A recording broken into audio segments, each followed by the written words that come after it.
Welcome to Malcolm Reed's How to Barbecue Right, a podcast where we talk about barbecue, share recipes, and discuss all things delicious. And now, here's your host, Malcolm and Rochelle Reed. Hey, everybody. Welcome back to the How to Barbecue Right podcast. I'm your host, Malcolm Reed, and joined by my lovely, talented wife, Miss Southern Shell. Tyler's over on the boards for us. What's going on, folks? Not much. We were off last week. Yeah. Why were you off? Because you took a beach vacation. What happened was I booked a beach vacation with some of my friends, just a few days on the beach, real close. And you immediately said, well, I'm going to book me one too. I didn't go to the beach.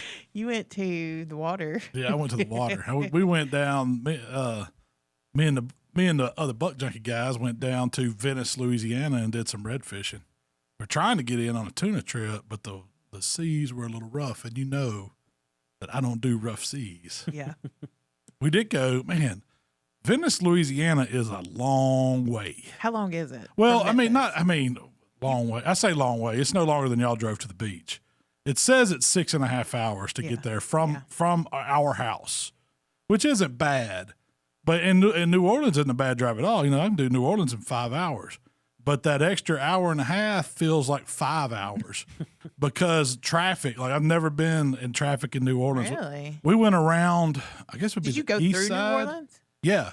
Oh, yeah, by the Superdome and everything. But so normally we come in from, the 55 side, and we loop in, get off right there on the Canal Street exit, and you're downtown, and it's just, New Orleans. But this time we got off at Hammond because my buddy Boudin Brad has he's got two of them. It's called Ronnie's Boudin and Cracklin'. Mm-hmm. It's a restaurant / meat market. I mean, you can buy, like, he had coolers with like raw uncooked meat in them that you could buy Boudin sausage. You could like buy, meat or seafood or both. Both. Yeah.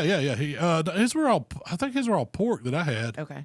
Because I bought, he had Boudin. He had the fresh. My favorite's the fresh cracklins, pork belly cracklins. God, they're so good. But I tried a little bit of everything.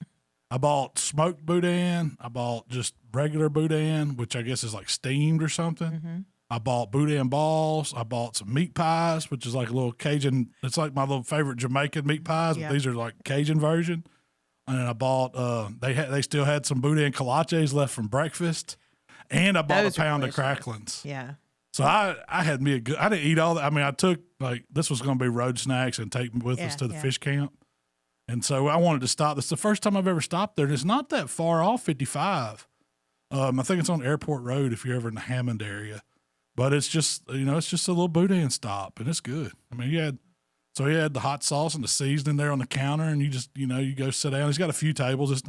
There were people eating in because he does like a daily lunch special. Yeah. I think the day we were there was like briskets and rice or like dirty rice or something like that. So it looked good, but I was feeling Boudin. So we got, like, they sold a half sleeve of crackers, and you got your Boudin. They wrapped up the links in like butcher paper. Yeah. And your other stuff come in its own little individual bag, and you just, if you want to drink, get something out of the drink box and sit down at a little table and eat your Boudin with crackers and hot sauce. That's pretty cool. The rest of it goes with you in the truck. It's perfect for riding. Yeah. Because everything is in its own little bag. And I love the way they do the cracklins. They give you like a pound of cracklins. What is cracklins exactly? It's pork belly that's been rendered out. And if you've ever had like pork rinds or something like that, it's the best version of that. And so what it is, they cut them in cubes. Yeah. They cut them in cubes about like how we do the pork belly burn ends. Mm-hmm. And then they just start cooking them down. They might put a little water in the pot, but not much. And you're just basically rendering the fat out of them. So you do it once. We tried this one day. We did this one day, Yeah, but the trick is you got to cook them twice. So most of the time you'll see them with these big, like, witch's cauldron pots, like a jambalaya pot, the cast iron pot. Yeah. You put them in there and you just start cooking them over low heat until the fat starts melting.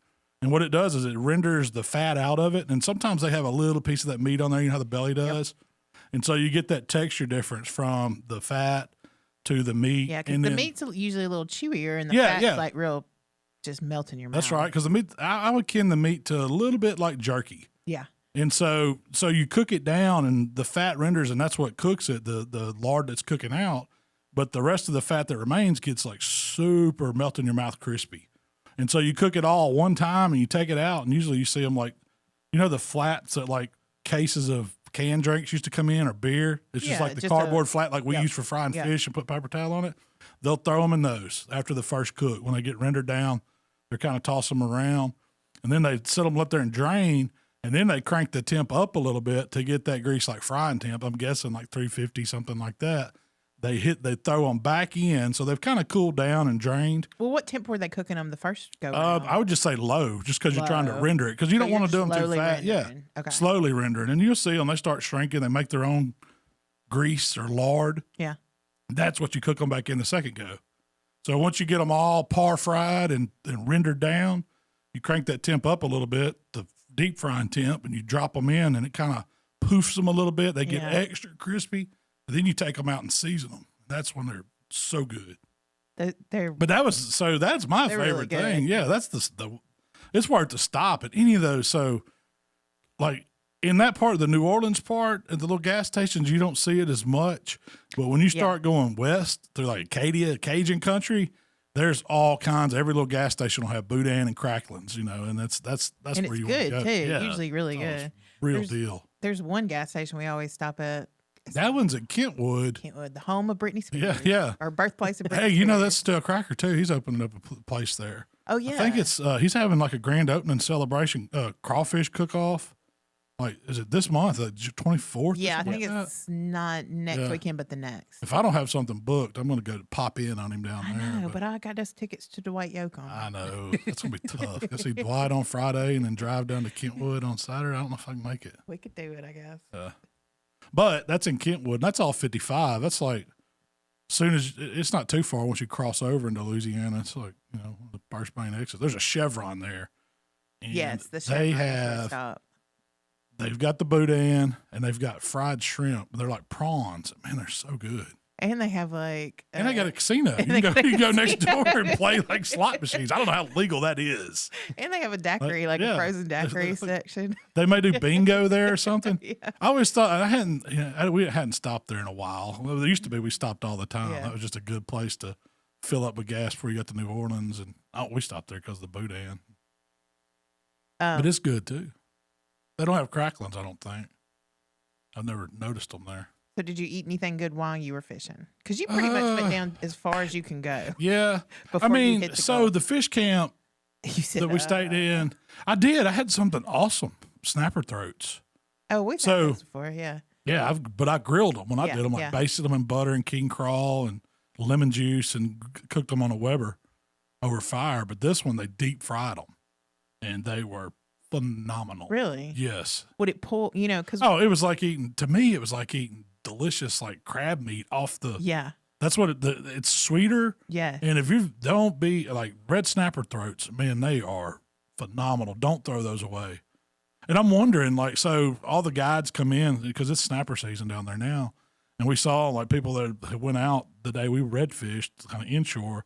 There's a bunch of boats that went offshore and they were bringing in tuna and I saw swordfish and a bunch of them had snapper. And they were just filleting them and tossing the carcass. And they had these guys in a little dinghy boat that would take out garbage can loads. I guess they're going out there baiting stuff. Yeah, chumming. Yeah, that's what I would do. I was like, we need to follow those dudes and see where they're fishing or dumping that because there's fish there. But they were just, and so I wondered if there's a little, at the dock above the fish check-in place, there's like a restaurant. And that's where we got the snapper throat. That's the only thing on this the end of the line there. Did they have that on the menu? Yeah, and it was an appetizer. But it was 2 giant snapper throats for I don't know, I think it was $10. It was a deal. Me and Mikey, Jamie, and Mark all got snapper throats. Yeah. And you couldn't eat, I only ate one. Me and Mikey split one because it was 2 big ones and it was plenty to eat. So it kind of looks like a bat to me or something. Yeah, but when you fry it, it doesn't. It doesn't. It just looks like, I don't know. I mean, kind of, but it's all, crispy and got a good batter on it. Did they cut them in half or it's just one whole throat? It's one whole piece with the double fins out to the side. Yeah. And look, those fins were they were crispy. Melt. It was like a fin potato chip. It was delicious. It was. I said, Mike, you got to try. You got to try. Oh yeah. And I said, man, you got to try the fin. He said, man, I'm from Eudora. I already ate both mine. And I looked over. He ate the fins first. But it was good. The onion rings were good. The drinks were killer. Tito's Club Soda Lemon. That's my drink of summer right there. Try to keep the calories low. Before we left, it was Memorial Day weekend. Yeah. Oh, can I talk some more about the fish camp? Yeah, definitely. So they fed us like you didn't have to eat at the restaurant. The lady that owned the place would do a breakfast, which the only thing I ate was like a banana, and then they had all the stuff to make sandwiches for your boat trip, and then that night they cooked dinner. You make your own sandwich? Yeah, they had it all laid out, and you could make sandwiches. What kind of what were your options? Oh, it was just like turkey, ham, roast beef. Oh, okay. Like it was good, but on a boat, what more do you need? Yeah, I love a boat cheese, sandwich. mayo, mustard. Yeah, it gets all like melty and comes cooler. together. Yeah. I don't know what it is out there, about it's hot on the water. Yeah, like a beach. We had a beach sandwich this last week. But she did at night. The first night we got there, she cooked redfish, and it was really good. How'd she cook it? She just had a big skillet and blackened them right there on the stove at the dock. They had like a little screened-in picnic area kind of underneath their part of the lodge, and that's where she cooked. It was like a little kitchen there, with a stove and stuff. She did, she did this ravioli and like a Cajun cream sauce. That was dang good. And I said, man, I said, I know you didn't make all the ravioli because it's a big thing. Because, there's other groups there. And I said, where'd you get them ravioli? Because they tasted better than what we get at Sam's. She got it at Restaurant Depot. Like cheese ravioli? Yeah, it was just like a cheese. I okay. think it had crab in it. No, it was just like cheese with the kind of Cajun cream sauce. They were really good. But she got them at Restaurant Depot? Yeah, Restaurant Depot. And then the next night she did like a shrimp guacamole, she called it. It was like guacamole, rustic guacamole, chopped up avocado and pico and all that with shrimp in it. Oh, she had shrimp in the ravioli too, because she said everything down here is shrimp. I guess they get the boat captain said, man, we can get these large shrimp for like $4 a pound. So they get them. I mean, there's shrimp boats everywhere. It's like Bubba Gump headquarters down there. But so we had shrimp with everything, and then I think that the next night we had the guac with chips. We had pork. How was the guac? It was good. Right up my house. Oh yeah. Oh fresh guac, you can't hardly beat it. Yeah. And then she had a Traeger sitting there. It was like Pro 780 or whatever it was, and so she did a pork loin. She told me she was doing pork butt on that. She was going to crank that smoker. And I asked her, so what are you doing that smoker there? I didn't know she was smoking redfish or some other stuff. She said, I'm doing mine. I said, great. I don't really want to come down here and eat barbecue. Yeah. And so, but it ended up being more of them shrimps. It ended up being a pork loin. But after we got off the boat, that's when we got the snapper throats and the onion rings. Their onion rings were die for. So good. So my buddy Tater put me on those. He said, go there, get the snapper throats. And I already knew what we were going to get. Yeah. But so we went back over there about. Tell me about the onion ring batter. Oh, it was like a super light, they almost. Dipped it there. Yeah. Hand cut, dipped there, but super light batter. Yeah. Not like a Huey's extra thick, crunchy milk flour cornmeal. It was almost like a panko. Not a panko, tempura. You know how they do the little tempura vegetables at Japanese place? That's what this was like, and it was really good. And then they had the remoulade in a squeeze bottle right there on the bar. So that was going. It's worth the drive down there. Enjoy that. Yeah, to do that. Oh, we stopped at the daiquiri shop. Tater put me on. He said, you got to go get the Dirty Monkey. Extra shot. I don't know what the extra shot was. And then they sold these soaked cherries. You got like 5 soaked cherries for $1, so just give us a cup of them. We got a daiquiri cup of those. I don't know. A full daiquiri cup of them. Yeah, you just drank some Dirty Monkey. In? Rum? Probably Everclear. Oh, okay. Something like moonshine. Yeah. Something. They were stout. Yeah. They were stout. But the daiquiris were too. You told them to put the extra shot in. It was about like a bushwhacker. They called it a Dirty Monkey. Low. Yeah, that was not. It's full of sugar. We came in hot though, because that was like on the way down. Like, they told us to look for it, and we get down there. Of course, there's no cell phone service. It's like when I was trying to do my app, getting down there, it was like showed me out in the Gulf. It's like the road's over here. It's taking a left, and I'm out in the water. Like, you follow this thing, we're getting wet. But we were looking for this daiquiri shop, so we passed it. So we cut a U-turn and went back to the daiquiri shop. I love a drive-through daiquiri. Heck yeah. Yeah. Oh, the girl was like, hey, you're the barbecue guy. We pulled up, this Cajun woman. I was like, yeah, I do some videos or whatever. And she said, y'all come in. Y'all can try all of them. I said, we'll be back. we didn't make it back. She wanted us just to hang out. When I was I would pull up Life 360 and look. It had you like in the parts unknown. Yeah. You go as far as you can on land in Louisiana, going straight south of New Orleans. I mean, it's all the way at the tip. Did y'all see cruise ships going by? I didn't see any cruise. They come right through there because they go right down the Mississippi from New Orleans. But I didn't see any. I mean, you were in the Gulf. Yeah. We went out to the edge. See, there was a storm sitting out there all weekend. It was kind of out by y'all. It was like a low pressure depression or something they called it, and it was churning up the water where we were. So there was another storm. We were running out to these islands that were out there, but we were trying to wait out a storm. And that's where we caught all our fish. Like we went out the mouth of one of the canals. And we sat on the grass, and we were just kind of watching it on the radar. And he's like, well, we'll give it, 30 minutes or so. If y'all want to pitch a line, you can. I mean, we caught a limit of redfish. Then we pulled out 20. And the captain said it'd been like 2 or 3 days they had horrible fishing. Like they might catch them 4 or 5 a day. Off the bat, Mark hooks one that's 30 inches. And then I was like, oh, we might be onto something. So we started pitching right up against the grass and just throwing shrimp on a cork, just old school fishing. Really? Yeah. Oh, you'd have loved Snoopy it. pole? Yeah, I wasn't a Snoopy pole. Them things fight. But we wore them out, and he was like, man, I did not expect that. So he was trying to get us out to these islands that he knew there were supposed to be some different fish out there, but we never did get to go. Once we caught our limit of reds, we went back to some oyster beds and started trout fishing, and we caught some black drum, we caught some specks. I mean, we caught a ton of those crappy catfish. Do y'all eat those? No. He hated to see those because that means he's got to cook. He has to mess with them. Because those things got some poisonous barbs on them. Oh, Mikey had a spot on his arm. That was from grabbing catfish in the lake. Oh. He was at his brother's. They got some boxes in the water. He jumped in there and was sticking his arms in there trying to get a catfish. Oh, I thought it was on your trip. No. But we had a big time. And we were going to go tuna fishing the next day, but the seas, it was like. When you say tuna fishing, what size tuna are you talking about? Oh, there were some of them that were, I'd say over 100, 150 pounds. There's some big tuna. There's a lot of them, 40 to 60 pounds that came in. So is it like those tunas that they on that show you watch? No, it's not like wicked tuna. Yeah. Those are different species. Those are way bigger. I think those are bluefin. These are all blackfin and yellowfin. Okay. You don't really see too many bluefin down there, or not this time of year anyway.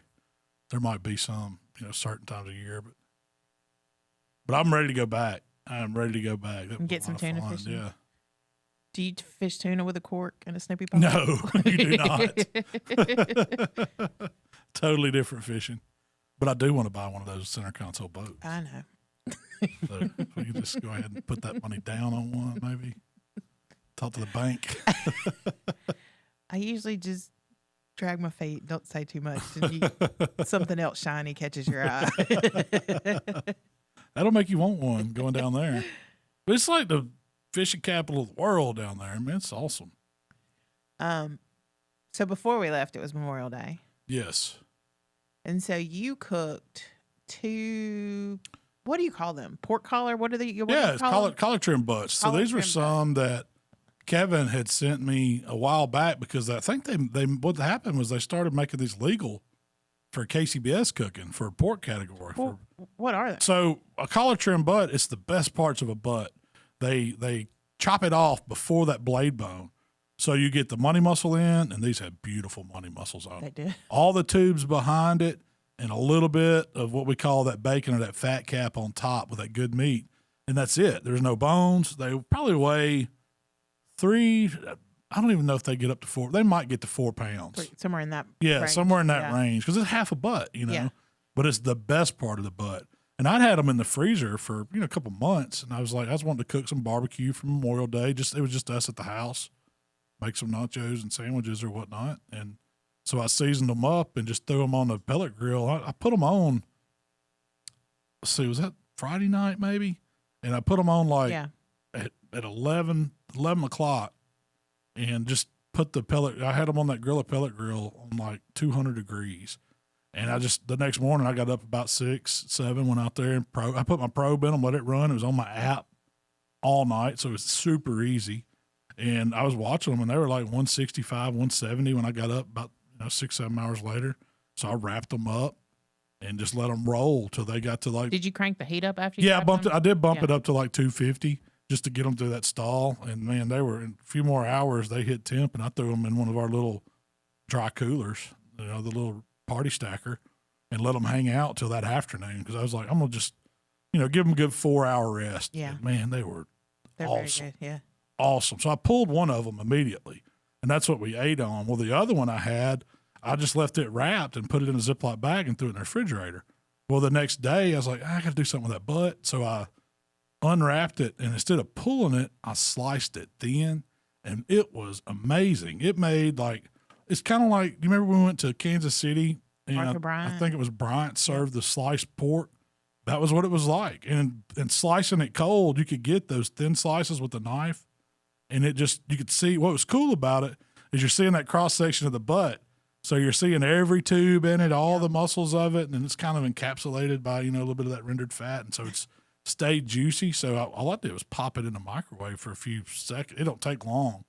And you just pile it up on a bun or whatever and make a great sandwich. I don't even think you need to. You could eat it cold. Yeah, you could. Do a cold sandwich you could. Yeah, cold. Almost like a cold. I made a wrap with it, and I called it my Cubano wrap.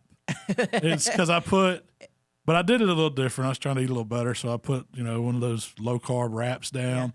Yeah. I put some pork down, and I put some cheese on top of it, and then I put some turkey. Then I put pickles on it, and then I drizzled, and I heated that up. Then I drizzled it with a little bit of just yellow mustard, like they do a Cuban sandwich, and then rolled it up. It was dang good. I took a bite of it. I thought it was pretty good, and I'm not a big fan of mustard. But I also cooked. We visited my mom and dad, and my mom wanted some crab legs, so I cooked some. Man, I cooked 8 pounds of crab legs. Those are probably the best crab legs you've ever cooked. You can't beat crab legs on a pellet grill. I don't know if it's the light smoke, because you do get a little grill flavor from it, or if it's in combination of the air moving across that pellet grill, it gets those shells just brittle enough where they're still packed full of more. And you baste them with the butter stuff, of course, but it gets that shell just right. Every single one of them would pop out. I mean, it was phenomenal. Shout out to Crawfish Haven for having good crab. That's the best crab legs you can buy around here. Froze. I mean, y'all know they're already cooked. When they're processed on the crab boat, I don't know what they do is flash boil them or they're fully cooked and then they flash freeze them. So all you're doing is warming them up. So I warm them up on a pellet grill. They're phenomenal. And I've seen people comment that basting them with butter doesn't really do anything for the meat. I beg to differ on that. Yeah, I swear it gets in there. Try it before. Try it before you. Yeah, put them on there and don't do it, and then put them on there and baste them with that butter and king crawl and lemon juice mixture. You also cook some shrimp in butter, right beside it, or on another grill. Yeah. But you cooked it right there, and to me, the crab legs had more buttery flavor on the inside of that shell than the shrimp did. Cooked in all the butter. Yeah. So I was kind of doing my take on the crab legs with shrimp. I took them frozen. Now I bought them from the same place, Crawfish Haven. They have awesome shrimp too, but they're peeled, deveined, and froze raw. And so all you got to do is cook them. Well, instead of letting them thaw out, I just took that. I think I bought 4 pounds, something like that, of shrimp. Put them in a big pan. Took 2 sticks of butter and patted it out. So with these froze shrimp, I was treating them like those crab legs. I took, I don't think it was 4 pounds, put in a large pan, frozen now, spread them out, patted them with 2 sticks of butter, just kind of cut it up, spread it around, and seasoned the heck out of it with king crawl and a little parsley, and then put that pan of frozen shrimp on the smoker. And it was running 350. It had a light smoke, but I really just wanted the heat. And I was going to see what it would do because I knew those crab legs, after 10 minutes, they're thawed out and absorbing flavor. Well, these shrimp were the same way. In 10 minutes, I'd done created this butter bath of them. And you just stirred them up and re-season them just a little bit. And another, I don't even know if it was maybe 20 more minutes, 30 minutes total. Yeah. They were perfect. And then I just covered them up, stuck them down in the cooler, and they stayed warm until we ate them at my mom and dad's. And I traveled with them. And the shrimp were phenomenal. They would just have the little snap to them. I mean, they were perfectly cooked. You didn't have to worry about overcooking them. And first time I ever done because I always let them thaw out. But doing them froze, it works just the same. It just takes about 10 extra minutes. And it saves you a step of pulling out a strainer, letting them thaw and all in that. The sink and everything. Try that. I was helping you stir that. And I did notice that the shrimp on the edges were getting a little more done, so you'd have to kind of fold them in, and move the ones on the inside out. But it worked. It worked. So I did some experimenting, I guess, over Memorial Day with the collars and the. So the pork collar butts. That's what they're called, right? Pork collar butts. Collar trim butts. Collar trim butts. Is pork collar a thing? Am I saying that wrong? No, that's right. Collar trim. Yeah, collar trim. Yeah. Or they might call it pork collar. I don't know. I mean, how come I haven't heard about them ever? So they've been around. Oh, they've been around a long time.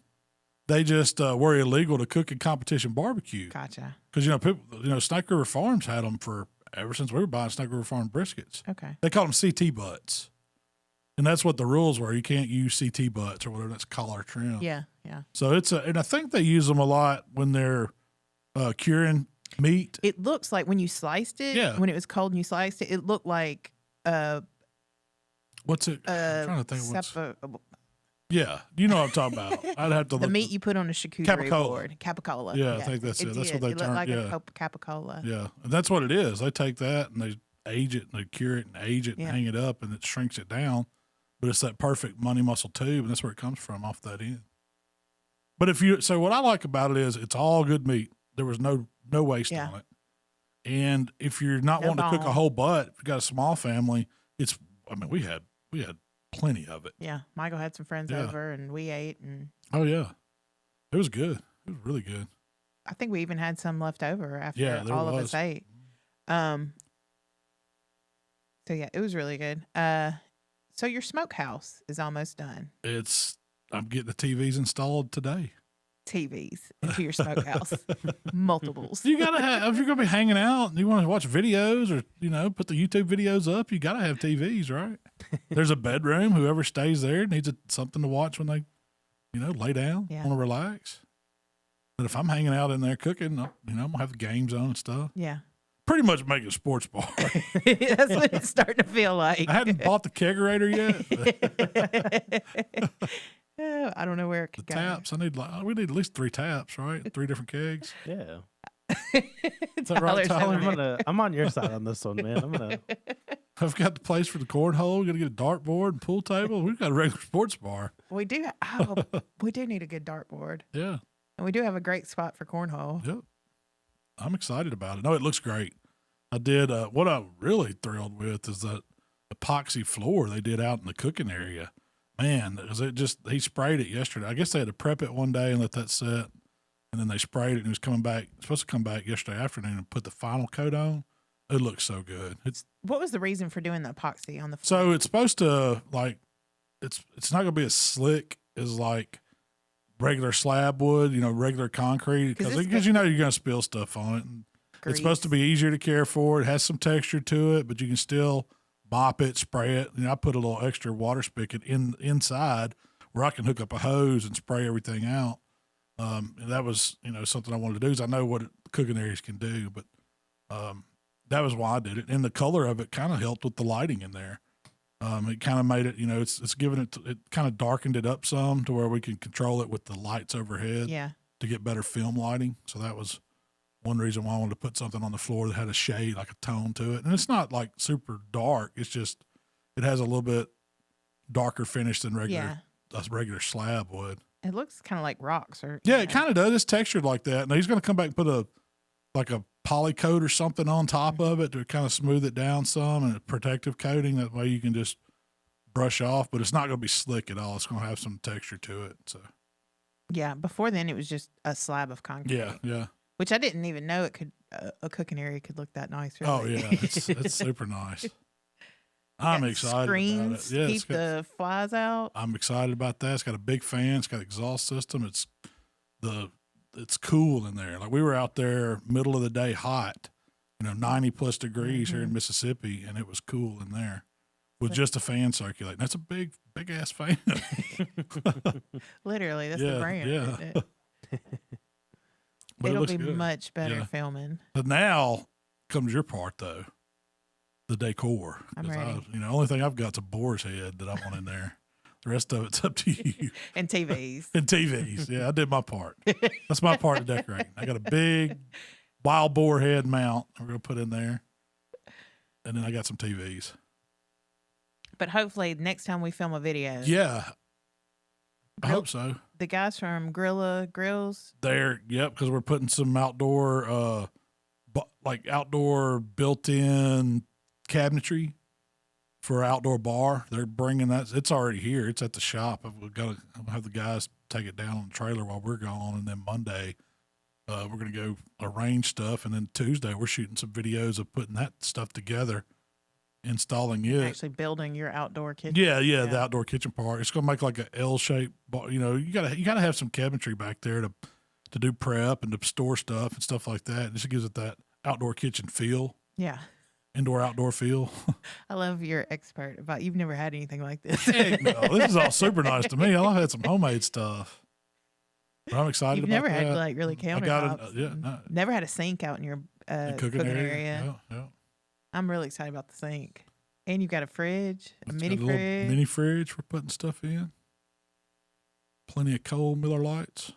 So hopefully next video will be in the Smokehouse. I don't know. Do we have anything on deck, Tyler, that's we haven't released? There will be a spinach dip. So if you're listening to this, there should be. Yeah. We've got some stuff that's like we've recorded before the holidays that hadn't yet been released, but the next big one will be there. Yeah. I don't know what it's going to be yet. I hadn't looked at my schedule. July 4th is coming up, man. Oh, it is. I got to do something. You know what? We've got a brand new zero sugar sauce that I'm really excited about, and it's just now on the market. We got it. I think it came in like yesterday. And is it live yet? Yeah, I think so. So I've got to do something with the, maybe I'm gonna do some sugar-free ribs or something. Sugar-free pulled pork. Yeah. Sugar-free chicken. It's got to be better for you, right? Keep the diabetes away. Nobody wants diabetes. So lately, you went down there, you caught some fish, and then you came back with a bunch of fish. Came back with fish. And you have a thing about you don't want to freeze the fish, so we ate fish for 3 days. Yeah, we brought back what we caught. I mean, I believe in cook or catch and cook. Yeah, I'm not the catch and release guy, the catch and cook guy. So we brought back some speckled trout and some redfish and some drum. And man, I tell you what, that Weber griddle is bad to the bone on some redfish, ain't it? You told me you're really liking using a griddle for cooking fish. So fish it's always been, now I've always been good at cooking like redfish and red snapper because most of the time I do it on the half shell on a grill and the skin saves you. But what's a half shell? Where the skin side's still on it. So when you clean a fish, we fillet them, and either you fillet it and leave the scales and skin on one side, and that's on the half shell, or you flip it as you make your first cut and then slide that fillet right off, and you got just a perfect fillet. Well, since I knew I was going to do them on a flat top, I didn't leave the skin on. I wanted them filleted, and so what I did, I took some ghee butter that we bought at the store. You could clarify some butter yourself if you wanted to, but I got my flat top. Could you use regular butter? It would probably tend to burn a little more. Okay. What about like an oil? You could use an oil. You could use a high temp, you could use oil too on like it. Like a grapeseed or something like that. I just like the nuttiness that clarified ghee gives that fish. Oh, it tastes like lobster, lobster and butter. But I just got my griddle, the Weber griddle, on about medium heat, and then put a little bit of oil down and slicked it up like I was going to do some, just like you would anything you're going to cook anything. Yeah. And then I drizzled some of that ghee butter on. I had these fillets that I took out of the refrigerator and patted with paper towel to kind of get them dry. And then I brushed them with ghee on both sides and seasoned them with nothing but king crawl. It's almost like it kind of acts like a blackening season when you do it this way, even though it's just a Cajun seasoning. And then ghee goes down on the flat top griddle. You put that fillet right in that puddle of it and just let it sit there. And it's amazing how fast these things cook, because I'm talking 2.5, 3 minutes each side. You only flip them one time, and man, they get this beautiful crust on them. They're cooking in that ghee, and it's smelling good outside. And in less than 10 minutes, I've got all the fish cooked and back inside. And you're cleaned up. And that was probably some of the best fish I've ever cooked. I don't know if it's because it was so fresh. It looks like the kind you get on a fancy plate at a fancy fish house, like, the perfectly cooked, crusted filet. Yeah, the crust was amazing on it. And I've done it in a skillet. It's smoke up your house, getting the iron skillet that hot. Yeah. You know, then you got to clean the skillet, and you got all that goes to it, and your house smells. Doing it outside on like the Weber griddle or any kind of flat top is the way to go. I mean, you would, and you cook so many at one time. Like, I don't know, I think I cooked 8 or 9, 10 fillets at one time. And by the time you get them going, get them all on there, it's almost time to start back flipping them, and then you flip each one, let them go again, then you take them up. They don't get any easier than that. And it's super easy to clean the griddles. Yeah. I did some shrimp on it too. It was kind of, you know how you go to a hibachi restaurant, they have that compound butter all mixed up, and they start the shrimp out on it. They start hitting it with that pats of butter, and the butter starts melting, and they just fold the shrimp in and season it. It's exactly how I did it. And the shrimp was done in 3 minutes. You've got this flat top shrimp. I need to do a recipe on that one. It was That'd really be a good. one. Yeah. I made a taco out of those. Yeah, it does make. That's what I did. Yeah, I think I used I didn't use King Craw. I used the Gringo, the Mexican seasoning on those. Well, you've done the fish a couple nights. One night you did a King Craw. One night you did the grande. Yeah, because we made fish tacos. Yeah. Which one do you like better? They were both really good. One of them I made, like I was real happy with the fish, period. Yeah. So I'm going to say flat top redfish. You could do it anyway. You did a Cajun, it was kind of a pilaf. Cajun rice pilaf. Yeah. Which you took peppers and onions, sauteed it up, a little andouille sausage, chopped up, little bitty bite-sized pieces, almost like a bacon bit-sized piece, small as you can dice it. And you got all that sauteing, threw a cup or two of rice in there, browned that rice, a little butter, got it nutty, and then added your water and cooked it in the skillet with the lid right there. And that was the bed, the foundation. And while you were doing that, I put together a Cajun cream sauce, which is super easy. Shallot and little andouille sausage and white wine. Then add some cream and reduce it down, float a little butter in it, a little Parmesan, and season it up good. And that went over like rice pilaf, black and flat top redfish, Cajun cream sauce over the top, and we had some vegetables to go with it. Some sauteed green beans, and I forgot what the other vegetable was. There was one more that went with it. Potatoes. Some roasted potatoes, yeah. Dude, those roasted potatoes. How'd you do those? I split new potatoes, washed them and split them. The little bitty baby kind. Yeah, the little bitty baby bite potatoes, and split them right in half, and then tossed them in olive oil and then the Greek seasoning. And then I took a little bit of butter or a little bit of that ghee and put it in an iron skillet, my big iron skillet. You've been using some ghee lately. I used a whole daggum jar of it over the week, cooking fish and cooking potatoes. And you were slipping it in some stuff too. But so I put a little bit of that in the skillet and got it hot in the oven while I was tossing the potatoes and brought it out. And I put those potatoes, I stood them all up, took the time, stood them all up, cut side down in that iron skillet, popped them in that 425 oven. It was like 30, 40 minutes. And it makes them like golden brown and crunchy on that cut side, and the top soft and creamy. Those were some fire potatoes. They were good. That was a $40 fish meal. It was really good. We took some pictures. I think I got some cell phone pics of it, but I got to go catch some more fish so we can do some more videos. So I've seen people on like TikTok saying that they're shallow. They call it a shallow fry. Yeah. They do the fish on the griddle. Would you consider that's what you're doing? Kind of, maybe. Because like most of the time you do that, I've seen them do it in a skillet, and it's just like this is always little on a bit griddle. of oil. Yeah, oh, it's on a griddle? Okay, this is always on a griddle, but it is more oil than you use. Yeah. I mean, you could. Yeah, it's kind of like that. And they were using oil. They weren't using ghee. Yeah. It's kind of like that. Mine's more blackened style. Yeah. Like when I learned, like, remember we cooked Memphis in May? It was like one of the first years, and we had Chef Steve come out and do the fish. He did it on an iron skillet over a little eye on a propane burner, and that's how I learned to blacken fish. And I forget what kind of fish he brought, but he was running the Boiling Point, or chef at the Boiling Point back when it was rolling. And he brought a Cajun cream sauce, and I kind of learned what he was doing with that. And that's been my go-to way for cooking, a lot of the fish that I go catch. We were talking, I was asking you what a blackening season was, like exactly. Because I thought if it was called a blackening seasoning, that it was something special. Like it had something in it that caused the blackening to happen. But I researched it. What'd you find out? It's really not anything specific. It's just like a Cajun seasoning. It's heavier with peppers and stuff like that. It doesn't have any sugar most of the time in it. Yeah. Doesn't have a lot of salt either. Yeah. And if it's listed as a Cajun seasoning, it's typically a hotter seasoning. Yeah. But it's pretty much the same thing. Yeah, that's what I would say. That's why I use the King Crawl ass. So Paul Perdome has a line it's called Redfish Magic, and he's got a blackening season, and he's got several others, and they all taste about the same when you taste them. But that's what I started using before I come up with King Crawl, and I wanted mine to have a little more flavor, and I added a little more salt to it, so you could shake it on anything. It goes anything if you just like that kick, because it's got the typical herbs you would find in Cajun seasoning, like the thyme and the parsley. I use King Crawl in a lot of Italian dishes. Now we got the Italian stallion, and I don't have to, but but it's heavier herb. It's got the basil and the oregano and all that, so it doesn't have the peppers. But speaking of Flattop, you cooked some Flattop chicken wings. I did. I fired that Weber griddle up again. That was a experiment. What made you want to experiment with that, or where'd you see that? Because I want to test the bounds of what you can cook on a flat top.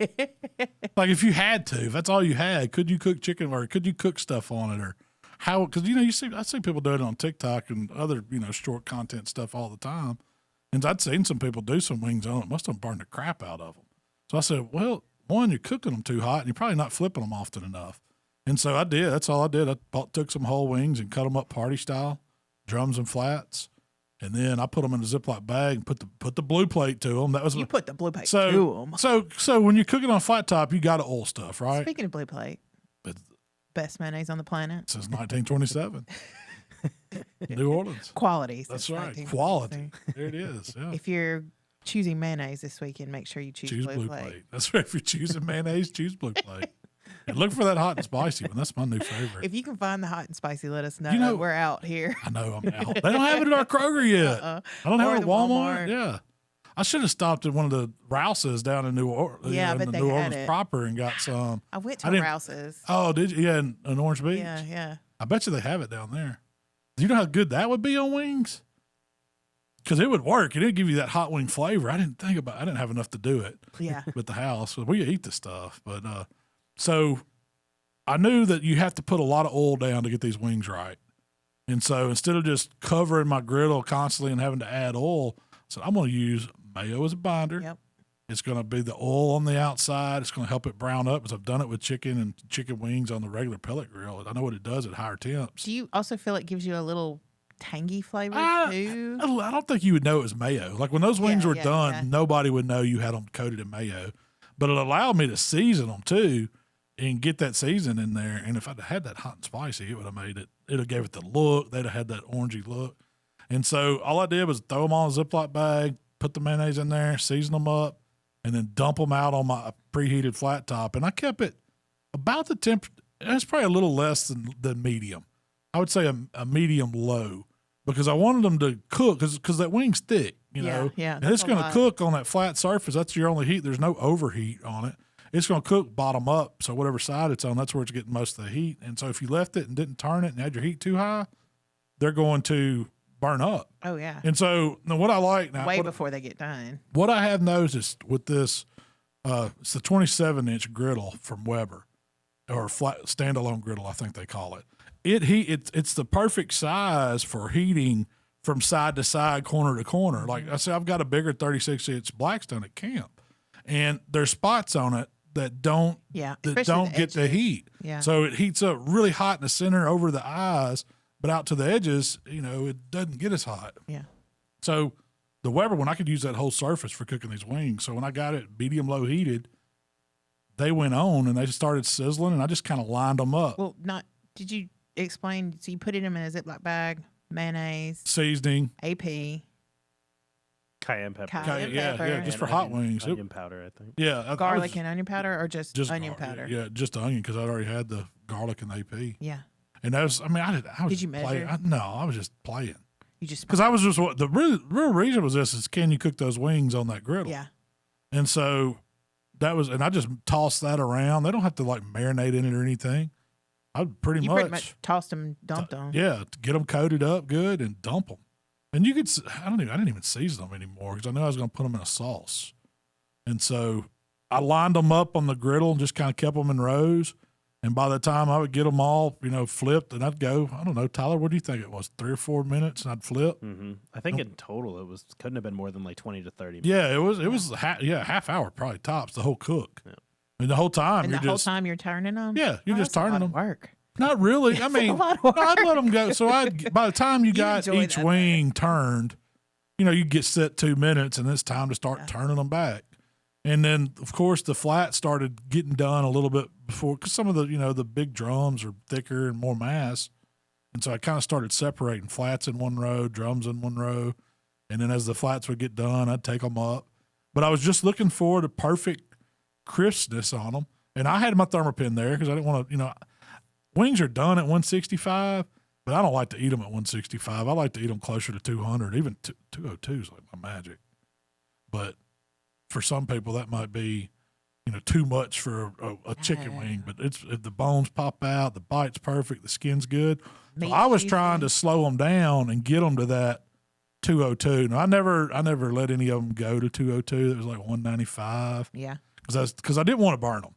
That was my whole thing. And if I kept turning them, they wouldn't burn. If you turn, they don't burn. So that's all I was doing that, and it made a nice crust on the outside. It did. While that was going on, I had me a little pan with some melted butter and some hot sauce, and I threw a little, I think, honey in there. Just kind of made a little wing sauce with it. You could use the store-bought wing sauce, whatever, but they were going to get tossed in that at the end, so I knew I was going to get more flavor from them. So I just wanted to develop that crust and get the chicken done, and that's what I did. Once they're all done, I tossed them. We tried them. Verdict was, yes, you can cook pretty decent chicken wings on the flat top. I liked them. Yeah, that was my thing with them, the texture of them. If you've ever had like a frozen wing that you've done in the air fryer or the oven or something like that, that texture is different than a smoked or a fried wing. Yeah. It's just, it changes the texture. Soft. Yeah. And I kind of liked it. You like it? I do like it. I like it. They're good. You don't get the crisp or the crunch on it's not near as crunchy. Even though it develops that crust, it's not near as crunchy. And they're good. They're just not, I wouldn't say they're as good as doing them on the pellet grill or doing them on a vortex or even deep frying them. I would eat them because it's chicken wings. I love chicken wings, but they had a great flavor. Yeah, the sauce was good. The flavor was good. It worked. What do you think, Tyler? I loved them. I thought they were really good. Yeah. Did you notice that there was a texture, like a little bit, but like a softer texture? Like I could see if that's like your only option, and like say you were like camping or something, and you had one with you, like you could absolutely do chicken wings. Yeah. Good chicken wings. Yeah. Yeah. I mean, people would like them. It was kind of like, have you ever had wings from like Domino's or one of these pizza places that sells better wings? Than Domino's. No, but the texture wise is what I'm talking. They're way better flavor because they just put raw chicken in there and drizzle some kind of sauce over theirs. But the texture is what I'm getting at. It was like that oven cooked wing. Yeah. It wasn't. That's a better way to put it. It's like an oven cooked wing or an air fryer cooked wing opposed to grilled or deep fried. Yeah. But they're pretty good. But they're really like, it's like the fat underneath the skin rendered really well. Yeah. So you didn't have a lot of pullback. The skin was really bite through. Yeah. But the chicken, like the texture, if you were looking for something crunchy or a bite, it wasn't there. Yeah. Could you have, once you got them done, you pulled them off and tossed them in sauce, could you have poured the sauce on the griddle too and kind of let it caramelize a little? See, I thought about that, but you never want to put like too much acidity on a steel surface. It's like you don't put a tomato sauce in your cast iron. It's not good to, you know what I mean? Because it does something to the metals or the coating you've got on it. Mm-hmm. And I didn't want to mess up. I didn't want to mess up my flat top. So I was scared to put anything vinegar based on it. And so I've seen people clean it, but it's always like restoring one that's been rusted. They put the vinegar on there and scrub it, and it starts taking the stuff off. And I was like, man, I don't want to risk, because I worked to get the Weber griddle one seasoned really well. Yeah. And I burn it in a bunch, and that's it's slick. Nothing wants to stick. Like I cook eggs on it, they don't stick. I mean, everything's like the surface is perfect. And do you think it takes time to build that surface on a griddle? Yeah, it does. It takes cooking on it. And I've learned like cooking sausage and bacon and stuff like that. Burgers, that's what burger season is the best. But I usually don't even have to put water on mine. Whenever I get through cooking, that's the downside to cooking on a flat top is that you cook fast and everything's done, well, you're not done. You can let somebody else take the food in and go serve or whatever. You got to stay out there and take care of that grill. So what I do is I immediately scrape everything down. I put some more of my grapeseed oil on it. I start using, before I do that, I scrape it all down and use paper towel to really go over it good. And then I put grapeseed oil, and I've still got it on medium-high heat that whole time. I put more grapeseed oil on it, start rubbing that in good, just like I'm seasoning it again. I let that start to smoke it and smoke off. If you don't do that, it'll get sticky and gummy on you. Or if you put too much oil, you don't want to do that. But you want to put a light coat, rub that in, rub it, let that heat up, let that smoke off, and then step that temp all the way down. Let it start cooling down, then cut it off and let it sit there. And it'll be, and you could wipe it with another paper towel if you needed to, but most of the time it's slicked over. So there's no need to put harsh anything, water, vinegar. You don't have to do anything like that to clean it. I had to. And with the griddle, the Weber griddle has this lid that comes with it that just kind of sits on the back. Well, I immediately, once I turn it off, I put that over it. And so it keeps dust. It keeps anything that might be on your patio off of it. So it's ready to go the next time. But that whole process isn't that long. It's pretty quick. No, it's pretty quick. 5 minutes maybe, tops. And then like I sit there with it forever. But you do want that oil to smoke off some. That's what seasons it back. So, but I like cooking on a flat top. It's fun. I've enjoyed it too. I didn't think I'd enjoy it that much. I figured the time it took you to get it set up and the time it took you to clean it up after the fact would deter me from cooking on it. But see, I think you make up that time by the amount of quantity of food you can cook on it while you're doing it. That's true. Because just think, if you were cooking pancakes in a skillet on the stove, take forever. You can only cook, one pancake or, maybe 2 or 3 small ones at one time. On that griddle, I can cook all the big pancakes, feed it in. So all the bacon, all the sausage and eggs, or, whatever you're doing, the stir fry, whatever you want to do, you can cook more quantities faster than you can on pans on a stove. But the cleanup time, I've been impressed with. Yeah, it's faster than washing dishes. Than I expected. Yeah, scrubbing out something in the sink. Mm-hmm. And you have to do it right then. So you don't have to go back to it later. The only thing is you don't want to mess up and not clean it. Yeah. Then you're screwed. You got to start all the way over. That's when you got to get the stuff out and scrub it down and get the brick and all that stuff. Put some elbow grease in it. But if you'll take that time and keep it clean as you're cooking and scrape down, all you're doing is dumping a little grease tray. I have a question for you that I thought was an excellent question from the community. All right. Fire it at me. So last year, I got rid of my stick burner, replaced it with a Pro Series pellet smoker. And they absolutely loved it. But they have a friend that's been using drum smokers and horizontal smokers, and they say that's the only way to go. And the pellet smokers cannot match up to the old schools. And they realize that there's, difference in cooking and different types of barbecue that it produces. But their main question is the old way of doing it really that superior? And when I say the old way of doing it, I mean charcoal, wood, tending a fire. I think it depends on the taste of the barbecue you want. Like if you want more of an old school smoke, you want to taste the smoke, you want to, taste the wood flavor in the meat, a pellet grill just can't do it as good. Yeah.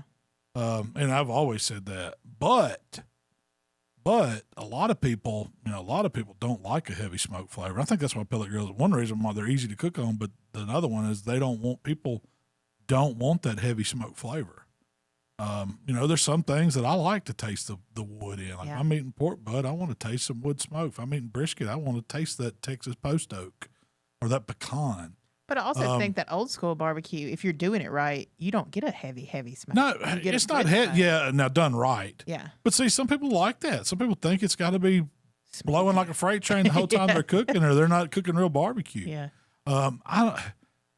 Y'all know I'm a fan of pellet grills. I think they're way more versatile than a stick burner as far as what you can cook on them. I'm cooking everything on a pellet grill, figuring out ways to. And could you do it on a stick burner? Yeah, but I've never had chicken wings come off a stick burner that I think's better than what I can do on my pellet grill. There's a lot of stuff like turkey. The cast. I even like turkey's better on a pellet grill. It just cooks poultry better. I mean, I can cook comp stuff where it's heavily sauced and cooked in butter on my pellet grill and stuff. But are you taking a pellet grill to a comp? No. I used to, but it's just too much to me. But we it's only too much cook trouble. chicken on it. Yeah, we only cook chicken on it. You didn't cook your. But I still see. brisket I like if I'm cooking my chicken in a pan in butter with all the sauce at the end and all that. It's just about heat control. So I can do that with my stick burner. It's not like I'm trying to over smoke it or anything. So it works the same way. But I just like the versatility that pellet grill gives you. If you had to choose one and you're wanting to cook everything, get you a pellet grill. Now, if you're wanting to concentrate on authentic barbecue flavor, and you know you're going to be cooking ribs and pork butt and brisket, stuff like that that's traditionally got more of a smoke profile to it, I would say the drum or the stick burner is a better choice for you. Best of both worlds, get you a pellet grill and a drum because they're both affordable, and they're super easy to cook on. Yeah, because I think you get that best overall flavor on the drum. To me, if you want authentic barbecue flavor, that drum's where it's at. Better than the stick burner.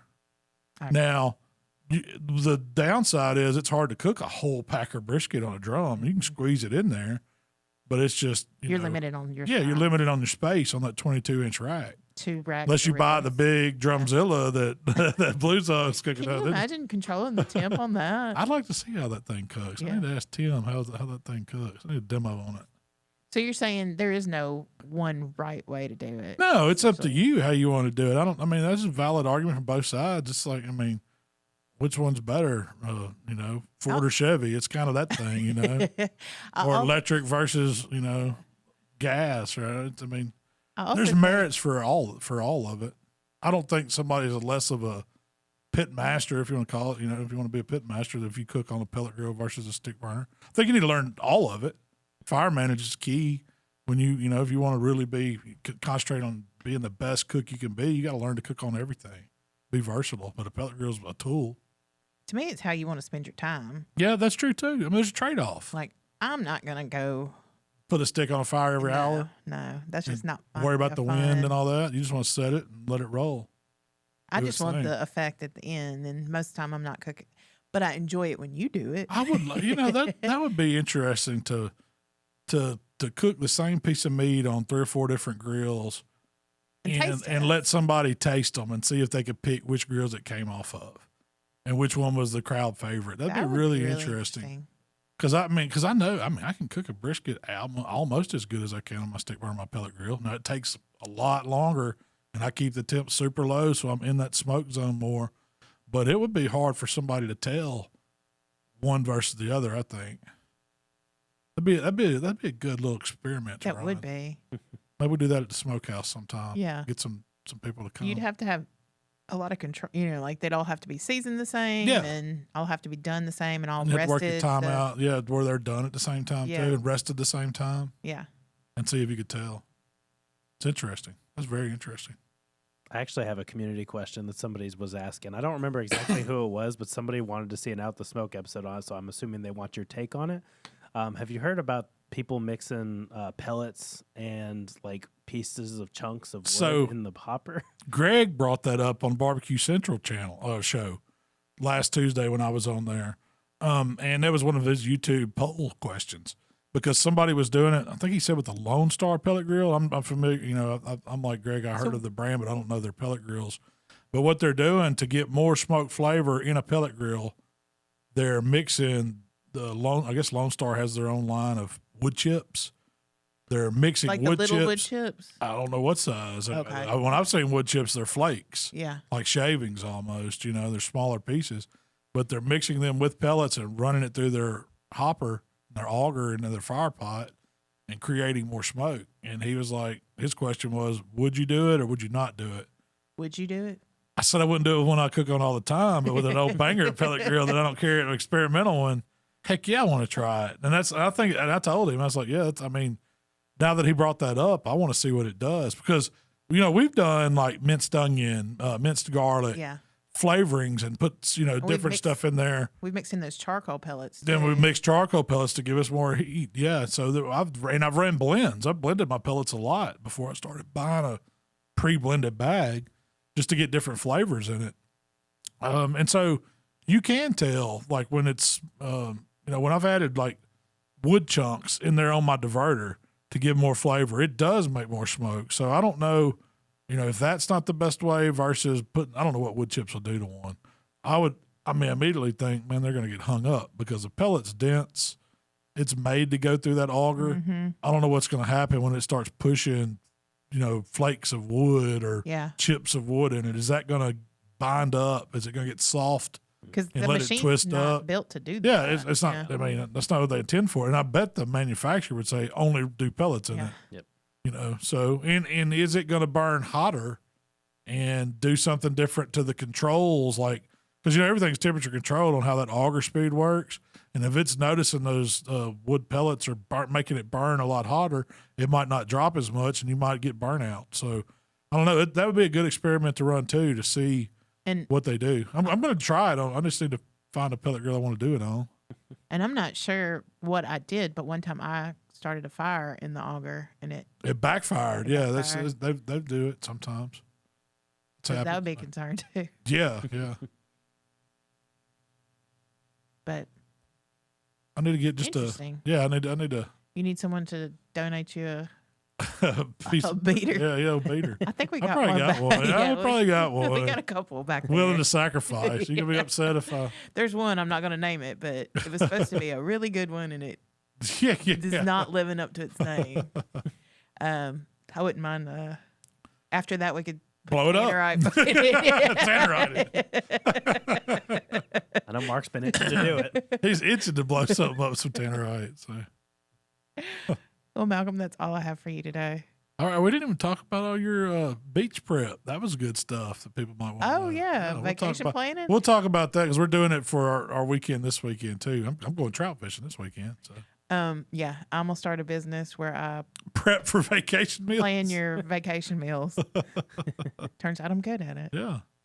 But anyway, we'll talk about that next time. But yeah, we appreciate everybody hanging out. Tyler, what do we got going on in the community? Hey guys, so if you guys haven't already, make sure you guys head on over to facebook.com/H2Q community, where you can join a group of like-minded people. We do giveaways all the time over there pretty much. If you haven't won something, you're probably going to win something eventually. Hopefully, that's my plan. That's my goal. Everybody wins. Everybody wins. And then if you want to check out all Malcolm's favorite recipes, make sure you guys download the HowToBBQRight app on the Google Play Store and Apple Store. Shell, what about socially? Where can they get in touch with us? If you would like to connect with Malcolm, it's HowToBBQRight on Facebook, Instagram, Twitter, TikTok, and of course YouTube. If you'd like to connect with me, it's Miss Southern Shell on Instagram. All right. Well, hey, it's been fun. We'll be back next week to talk more barbecue adventures. Tyler, you're going to be out, right? Having a baby. Tyler's wife's third kid, so. Yep, not me, but y'all send good tidings, all that good stuff. So we may have is Jacob going to be on the mic? He's on. His eyes just got big. You got Jacob. We had to put him on camera, Jacob. Well, anyway, we appreciate y'all listening today, and we're looking forward to next week. And y'all have a good one. We gone.